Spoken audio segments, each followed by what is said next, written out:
নমস্কার বন্ধুরা, চলে আসলাম একটা নতুন ভিডিও নিয়ে। কেমন আছো বন্ধুরা? চলো আজকে রান্না করব বাঁধাকপির তরকারি। শনিবার নিরামিষ, তো আমি মশলাপাতি মোটামুটি দিয়েছি দেখো, একটু পাঁচ ফোড়ন আর তেজপাতা ফোড়ন, আর আলুটা ভেজে নিয়েছি, দুটো কাঁচা লঙ্কা দিয়েছি, আর দিলাম একটু আদা বাটা দিয়ে আমি একটু জল দিয়ে নেড়ে নেবো, আর দেবো একটু লঙ্কার গুঁড়ো, জিরের গুঁড়ো, এই মশলা, আর কিছু নয়। তো বাঁধাকপি রান্না করব, আমি কিন্তু একটু ভাপিয়ে নিয়েছি, কারণ এখন শেষের সময় তো একটা গন্ধ বেরোয়। তো দেখো আমি এই লঙ্কার গুঁড়ো দিয়ে দিলাম আর জিরের গুঁড়ো দিয়ে দিয়েছি। তো এইগুলো করে এই এই হলো মশলা, রেগুলারের মশলা। পেঁয়াজ রসুন, আমি যদিও রসুন দেই না, আমি আদা দিই আর পেঁয়াজ অনেক সময় দিই একটু। তো আজকে তো নিরামিষ, আজকে ওগুলোর কোনো গল্পই আসবে না। তো ভালো করে নেড়ে নেবো। দেখো আমি একটু জল দিয়েছি কিন্তু। এবার নেড়ে নিয়ে এই দেখো দিলাম আমি কড়াইশুঁটিটা একদিন রান্না করে রেখেছিলাম, তোমাদের দেখিয়েছিলাম সেই কড়াইশুঁটিটা। তো দিয়ে দিলাম। এবার এই কড়াইশুঁটিটা দিয়ে ভালো করে নেড়ে জলটা শুকিয়ে দেবো বাঁধাকপি। আর বাঁধাকপি ভাপানো তো বেশিক্ষণ টাইম লাগবে না, আর আলুটাও মোটামুটি হয়েই এসেছে। আর দেখো মশলাটা কি সুন্দর কষানো হয়েছে। আর এই সময়টাই কিন্তু বাঁধাকপি করতে গেলে একটু মশলাপাতি দিলে ভালো লাগে। তো আমি তো নিরামিষ, যার কারণে আর কি করব। আর খুব সুন্দর ঝিরঝির করে কাটা হয়েছে দেখো, দারুণ। হ্যাঁ, সবার শেষে দেবো একটু মিষ্টি, গরম মশলা, ঘি, এগুলো তো না দিলে হবেই না। ঘি গরম মশলা দিতেই হবে, যেহেতু মানে আমার নিরামিষ রান্না, সেই কারণে।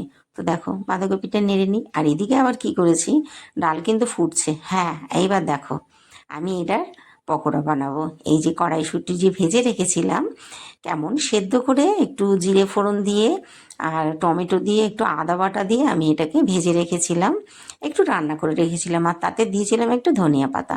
সেই সমেতে কিন্তু আমি এখন এই যেগুলো মেখে নিলাম বেসনটা, একটু নুন হলুদ দিয়ে।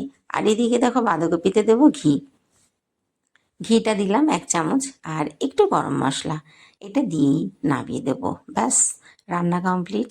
আর লাউ ডাল করেছি, লাউ ডাল তোমাদের দেখাচ্ছি, ফুটছে, লাউ ডাল ফুটছে। আর বড় বড় করে তো লাউ দিই, এই দেখো গরম মশলা দিয়ে দিলাম, বড় বড় করে তো লাউ দিই, একটু টাইম লাগে ফুটতে। তো সেদ্ধ হয়ে গেলেই কিন্তু ফোড়ন দেবো, এই আমার কাজ, আর কিচ্ছু নয়। তো দেখো বাঁধাকপিটা খুব সুন্দর হয়েছে কিন্তু, দেখো বুঝতেই পারছো আশা করি, দেখতে কিন্তু ভীষণ সুন্দর হয়েছে, খেতেও ভালো হয়েছে। এদিকে আমি বসিয়ে দিলাম তেজপাতা জিরে ফোড়ন, কড়াইয়ে দিয়ে দিলাম ফোড়ন। আর এবার আমি ডাল ফোড়ন দেবো। দেখো এই যে এই লাউ ডাল এই যে ফুটিয়ে নিয়েছি। এবার এই ফোড়নটা দেওয়া হলো, এইবার গামলাটা আমি তুলে দেবো। আর তারপরে একটুখানি আলু ভাজা করব ছেলের জন্য, আর কি পাঁপড় ভাজা, এই হলো কাজ। আজকে সেরকম কিছু রান্না নেই, তো যাই হোক টুকিটাকি একটু করলাম। আর ডালটা এর মধ্যে একটু দেবো কি জানো, মিষ্টি, কি মিষ্টি দেবো, দেবো আমি বাতাসা। কেন আমি চিনি খাবো না এখন, যতটা পারছি কমিয়ে দিচ্ছি। এই দেখো পকোড়া বানাচ্ছি। কিসের পকোড়া? কড়াইশুঁটির পকোড়া। আমার অনেক বন্ধুদের বলেছিলাম, একটা ছোট্ট ছেড়েছিলাম ভিডিও, রিলস যেটাকে বলা হয়, তো কেউ বলতে পারেনি আমি এটা অ্যাকচুয়ালি বানিয়েছি, তোমাদের উদ্দেশ্যেই বলছি। দেখো আমি কড়াইশুঁটির পকোড়া বানিয়েছি, ভীষণ টেস্টি হয় খেতে। আর এমনি দিনে যদি একটু পেঁয়াজ দাও তো আরও ভালো লাগে। তো করে খেয়েই দেখো বন্ধুরা, বেশ ভালো লাগে।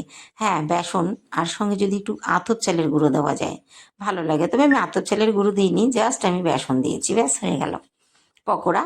দারুণ হয়েছে বন্ধুরা। তো আমাদের কাজের বউটাকে একটু দিয়েছিলাম, বললো বৌদি দারুণ হয়েছে তো খেতে। ও না ফার্স্টে বুঝতে পারেনি এটা কিসের পকোড়া। যাই হোক, এর মধ্যে ধনিয়া পাতাও রয়েছে, ভালোই লাগলো পকোড়াটা, জানো তো। তো চলো এবার আমি, পকোড়া ভাজা হয়ে গেছে, তুলে দেবো। আর ছেলের একটু আলু ভাজা করেছিলাম, চলো টেবিলেই তোমাদের সঙ্গে দেখাচ্ছি। তো বন্ধুরা, রান্না কেমন হলো, আমার ভিডিওটা যদি তোমাদের ভালো লাগে অবশ্যই একটা লাইক কমেন্ট করে পাশে থেকো। আর পরে সব দেখাচ্ছি, চলো টেবিলে যাচ্ছি, কেমন, টেবিলে দেখা হচ্ছে। বন্ধুরা কি রান্না করেছি দেখো, লাউ ডাল, বড় বড় করে লাউ কেটে লাউ ডাল, ঝুরি আলু ভাজা, এটা হলো আমার কড়াইশুঁটি দিয়ে পকোড়া, আর এটা হলো বাঁধাকপির তরকারি আলু দিয়ে, আর সবার শেষ পাতে পাঁপড়। তো আমার এমনি চাটনি বানানো থাকে, আমি এক্সট্রা চাটনি বানাই না। তো কেমন হলো নিরামিষ রান্না অবশ্যই কমেন্ট করে জানিও বন্ধুরা। চলো নতুন একটা ভিডিওর সঙ্গে আবার আসছি, অতক্ষণ সবাই সুস্থ থেকো, ভালো থেকো।